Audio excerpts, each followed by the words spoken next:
Salve a Maria Santíssima. É uma coisa que hoje acaba se levando em conta, é o seguinte: se dá cada vez mais poder ao Estado, e quando se dá o poder ao Estado, vai se tirando aos poucos a liberdade do cidadão, a sua individualidade.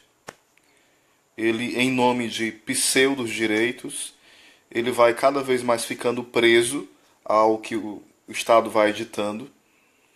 Uma coisa simples que não acontecia na Idade Média é a questão de ter inúmeros e inúmeros documentos. Ou seja, a gente de alguma forma vai ligando que a nossa identidade é apenas um papel, são números, né? Então a gente vai esquecendo que a identidade é aquilo que eu sou, é ontológico, é aquilo que eu sou. Não apenas um papel que indica aquilo que eu sou, né? Tem uma historinha que um homem, ele era metido a esperto, né? E aconteceu um acidente de, de carro, de trem, né? E teve um homem que faleceu. E o que aconteceu? Ficou o boato na toda a cidade que tinha sido tal pessoa. Ou seja, aquele homem que queria fugir da cidade para aproveitar a vida, né? Do jeito dele errado. Ele pegou o homem que tinha sido atropelado, né? Pelo trem, jogou fora. E todo mundo pensava que quem tinha morrido era ele. Então ele fugiu, foi para outra cidade, casou, curtiu bastante. E um dia ele voltou dizendo: Olha, eu tô vivo, eu não morri. Aí todo mundo falou: Não, nos documentos estão dizendo que você morreu, já foi decretado como morto.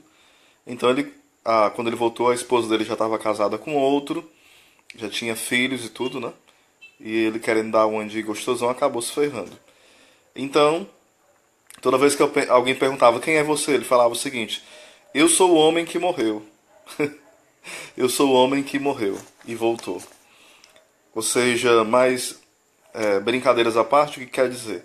Que hoje vale muito mais o papel do que a realidade do que nós somos, né? Não é que isso seja o certo, é isso que tem acontecido, né? Infelizmente. E como nós damos o poder ao Estado de dizer quem nós somos, vai ficando complicado o debate sobre o aborto. Complicado por quê? Porque se é o Estado quem diz quem é uma pessoa, o que é uma pessoa, então o Estado vai começando a dizer: não, o que está dentro da barriga da mãe não é um ser humano, não é uma pessoa, porque ele não age como uma pessoa humana ainda, uma pessoa adulta, não corresponde àquilo que a sociedade espera. Olha só a loucura. Então, como nós aceitamos o discurso, muitas vezes, do Estado dizer e ditar as regras do que é uma pessoa e do que não é, então as abortistas, elas pegam esse discurso a favor delas para dizer o seguinte: olha, se o Estado está falando que não é uma pessoa, que uma pessoa é alguém que tem direitos e deveres e ações, então a gente pode abortar à vontade, porque o Estado está dizendo que não é uma pessoa, então vamos abortar, já que não é uma pessoa, é apenas uma bola, é um feto, uma bola de carne. Olha só a mentalidade que é. Aqui eu indico o filme Terra de Maria, que vai elucidar muito a questão do aborto, né? Acho que alguém aqui já assistiu, né? Terra de Maria. Alguém assistiu aqui Terra de Maria ou não? Gostaram do documentário? Tem na Netflix, né? Muito bom. Também tem um na Netflix que o nome é Onde Está a Segunda? Esse é o nome. Onde Está Segunda? Que é um filme também que é uma crítica ao aborto. É um filme de ação que conta a história de 7 irmãs gêmeas, né? Nesse país foi decretado que só poderia ter um filho, então o pai vai tentando esconder, né, as gêmeas, e é como se as 7 fosse só uma. Aí cada uma recebe o nome. Uma recebe o nome de domingo, a outra de segunda-feira, a outra recebe o nome de terça-feira. E porque se descobrirem que elas são em 7, vão começar a matar, né? E daí você assiste o filme, né? Onde está a segunda? É o nome do filme, que é uma crítica ao aborto. Você assiste o restante, não vou dizer o transcorrer do filme, porque senão fica chato, né? Mas, continuando, com essa ditadura do Estado dizer quem é uma pessoa e quem não é, quem é um indivíduo, o que é a identidade, né? Aconteceu que na China comunista, né, mais de 70 milhões de pessoas foram assassinadas. O grande genocídio. Ou seja, quando nós aceitamos que o Estado dite as regras, nós aceitamos o genocídio, o assassinato de milhões e milhões de pessoas.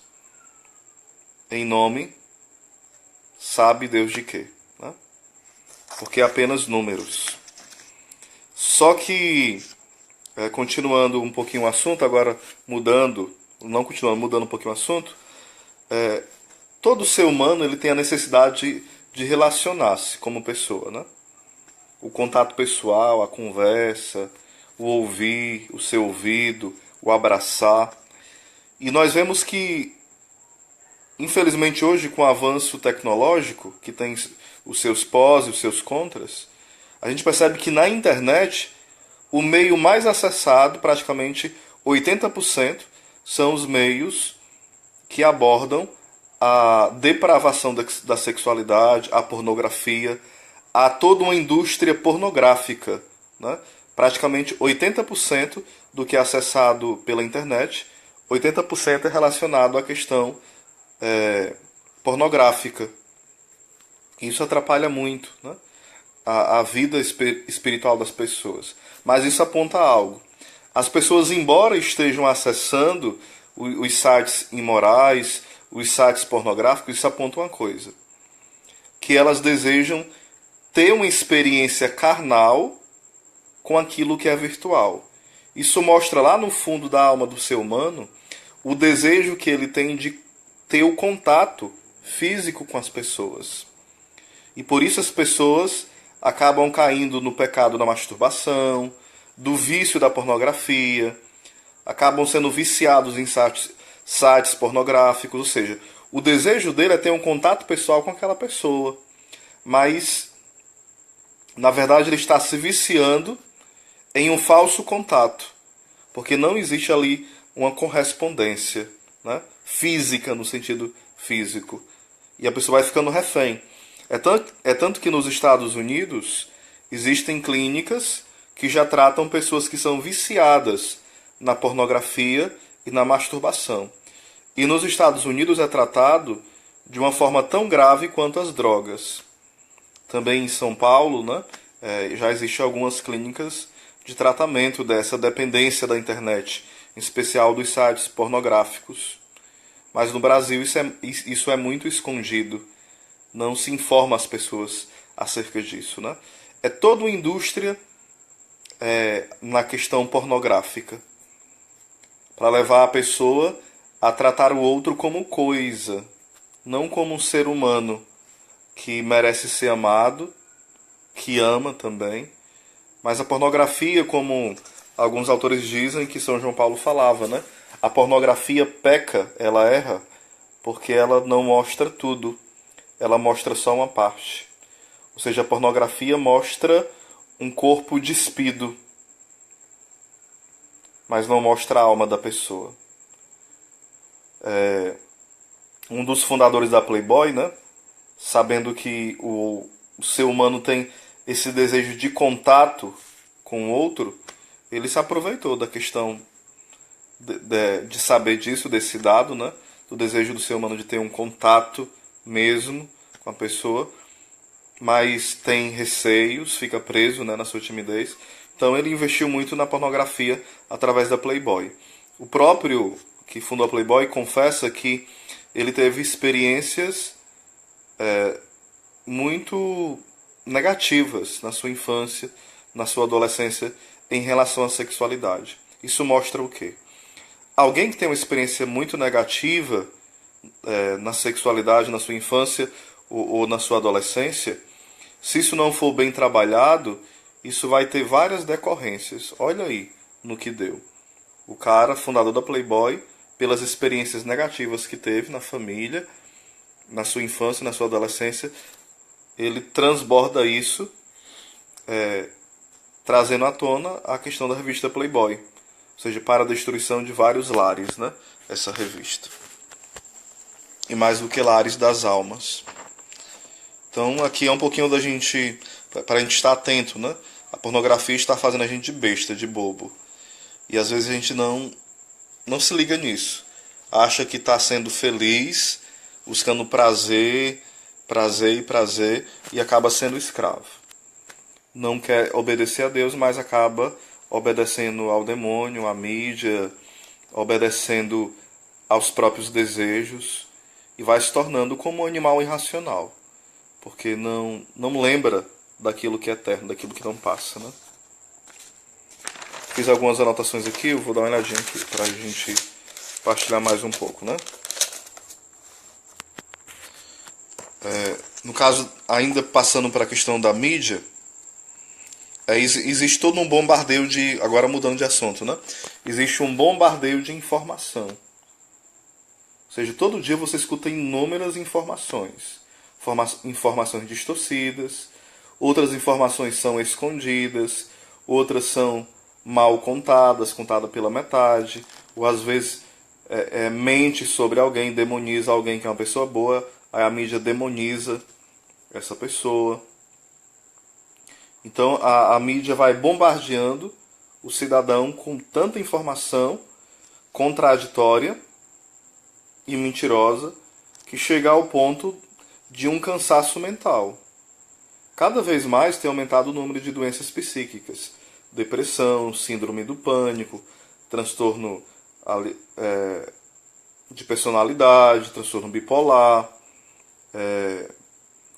o transtorno obsessivo-compulsivo, esquizofrenia, doenças mentais de forma mais grave, né? Então, por quê? A mídia e o sistema educacional tem sido responsável por essas questões que estão a aumentar na sociedade hoje. Por quê?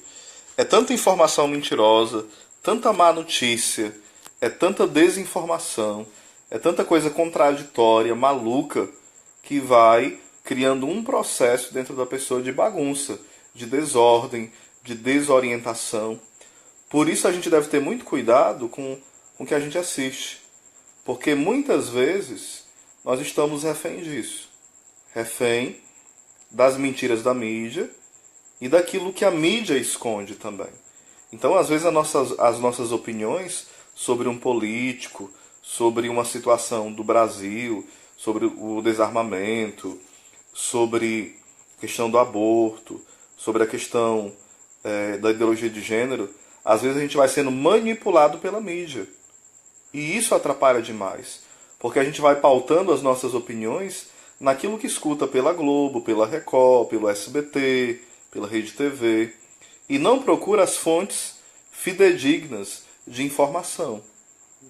Vai se deixando levar, né? Todo mundo está dizendo, então eu acredito.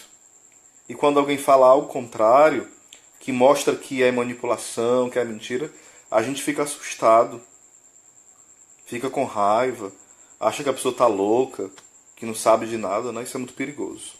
Então já faz muito tempo que a mídia, a grande mídia em especial, tem sido um grande instrumento, desde 1950 e pouco, né, 1960 em diante, a mídia tem sido usado como instrumento de manipular as pessoas, de uma reengenharia social, de mudar o comportamento das pessoas. Não quer dizer que a gente perde a liberdade, mas existe uma coisa chamada palavra gatilho. O que quer dizer isso? Vários estudiosos perceberam que se pode ir mudando aos poucos, de forma gradativa, o comportamento das pessoas. Então, desde criança vai se ensinando algumas coisas e a gente vai tendo aquilo como verdade. Então, quando escuta alguma palavra, a gente já remete àquilo que nos ensinaram, mesmo aquilo sendo mentira, né? Então, são palavras gatilho. onde você escuta aquela palavra, porque você já passou todo um processo, né, na sua educação ouvindo aquilo. Então, quando você escuta na mídia aquilo, por exemplo, a palavra preconceito, a gente escuta sobre algo e fala assim: não, se alguém está falando sobre isso é porque é preconceituoso. Não. A gente precisa ter alguns preconceitos, ou seja, eu preciso, de forma antecipada, ter o conceito de algumas situações. Um abraço aí para o Paulo Sérgio. Ou seja, se eu vou falar sobre homossexualismo, eu tenho que ter um conceito anterior para saber o que é a questão da homoafetividade. Eu preciso ter ideias claras sobre isso. Quando eu falo que a gente deve ter um preconceito, não é no mesmo sentido que a mídia usa. Porque a mídia usa o seguinte: preconceito é você ter raiva da pessoa, ter nojo, ter desprezo, pisar nela, humilhar. Esse é o sentido que a mídia usa, que o preconceito é isso. Mas para que eu tenha ideia sobre algo, eu preciso estudar antes sobre aquele fenômeno, sobre aquela situação histórica, sobre aquela situação cultural, social, sobre aquelas realidades. Eu vou ter, por exemplo, eu preciso ter um pré-conceito sobre a ideia de nazismo. Não é que eu vou ter raiva ou alegria sobre o nazismo. Eu preciso ter ideias que anteriormente eu estudei, então eu fui formando conceitos, daí eu vou conversar, dialogar, argumentar sobre esses conceitos que anteriormente eu estudei para falar sobre eles. Não é tipo assim, não, todo mundo está falando que isso é bom ou que isso é ruim. Mas espera aí, anteriormente, antes, eu já formei os meus conceitos, eu já estudei a fundo aquele assunto em relação ao comunismo, em relação ao nazismo, em relação à ideologia de gênero, em relação ao aborto, em relação à família, em relação à sexualidade, em relação à religião, em relação à política. Ou eu estou só no oba-oba. Todo mundo está falando, eu vou repetindo o que todo mundo está falando. Isso não é... não seria nem preconceito isso, seria idiotice. Eu falo o que todo mundo fala. Todo mundo está falando que isso é bom, então é bom. Todo mundo está falando que isso é ruim, então é ruim. Não, 5 países aprovou isso, então é bom. Mas só porque 5 países aprovou é bom? Ou porque nenhum aprovou é ruim? É esse o critério de bom e de mal? Ah, não, tem que ser a democracia, a palavra muito usada hoje, democracia, né? Mas espera aí. Democracia quer dizer só a maioria decide, pronto, é isso? Mas se as pessoas, que são a maioria, escolherem por algo que é mal, aí vamos escolher? Vamos aceitar só porque a maioria disse que pode? Tipo, vamos fazer um plebiscito para matar, sei lá, tantos políticos e dar o nome dos políticos. A maioria decidiu que pode matar. Aí pode matar só porque a maioria decidiu? A maioria decidiu agora que estupro não tem problema. Não vai dar cadeia. Aí tem que decidir que é certo só porque a maioria decidiu que estupro não é correto? Não, a maioria decidiu agora que não precisa mais ter semáforo. Não precisa ter mais sinal de trânsito. A maioria decidiu que não precisa mais fazer teste, fazer toda uma preparação para tirar a carteira de habilitação. Então a maioria decidiu, então pode? Não, não é por aí. Não é porque a maioria decidiu. Existe um âmbito onde eu preciso usar a inteligência. Isso que a maioria está decidindo, de fato, é bom? Essa maioria foi influenciada de alguma forma? Qual é o nível de cultura que essa maioria tem? É engraçado, né? Quando isso se trata de coisa boa, o Jean Willis, né, e outros falam, não pode não. O povo é muito tradicional, ultrapassado, né? Estou dizendo que o Jean Willis falou exatamente isso não, né? Mas nessa linha de pensamento dele, né? Não vamos fazer plebiscito sobre isso não, porque o povo não está preparado para esse debate.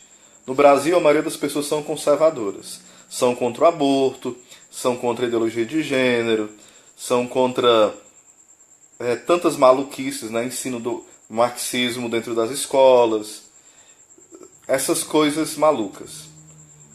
Aí então, os deputados, né? Eles levam essa pauta do povo e geralmente não aprova aquilo que, nessas coisas que eu citei, não aprova quando o povo faz pressão. Porém, a gente percebe que já no judiciário vai tendo militâncias a serviço dessas coisas. Nos três poderes começa a ter militância em relação a essas coisas. Ou seja, não fica mais uma questão política, mas vira uma questão ideológica dentro da política. E quando dentro da política não existe mais a busca do bem comum, um bem mesmo, real, concreto, né? Aí começa a virar isso, a política, uma ideologia. Ou seja, não existe mais a verdade, mas um relativismo. Cada um busca o seu próprio interesse e não importa se isso vai destruir a população, se desagrada. Olhem só a que ponto chegamos. Então que possamos cada vez mais crescer no conhecimento, crescer na vida de oração, crescer no entendimento do que é a pessoa humana, para que a gente possa sempre dizer não ao aborto, não à ideologia de gênero, não à manipulação que a mídia faz, tentando mostrar que existe uma intolerância religiosa dentro do Brasil, né? Tentando colocar essa ideia como que grande intolerância, os cristãos são grandes intolerantes. Eles falam mal do ateísmo, eles falam mal das religiões afro. Olha só, tentam passar uma imagem mentirosa do que é o cristianismo. Muito mentirosa mesmo. Enquanto mais de 100 mil cristãos são mortos por ano e a mídia fica calada acerca disso. Totalmente calada. Quando faz uma nota sobre isso, não mostra os números e não mostra a realidade. E nem a crueldade. Sempre manipula os dados e geralmente esconde essas questões. Vamos ter cuidado e vamos ler um livro aqui que eu vou indicar para você. O Poder Global e a Religião Universal, do Monsenhor Sanahura. Também o livro do Olavo de Carvalho sobre a Nova Ordem Mundial, que é o debate dele com Dugin. Também tem um livro, O Império Ecológico, também muito bom. E você pode também ler o livro A Desinformação e o livro A Espiral do Silêncio, que foi traduzido há pouco tempo aqui no Brasil.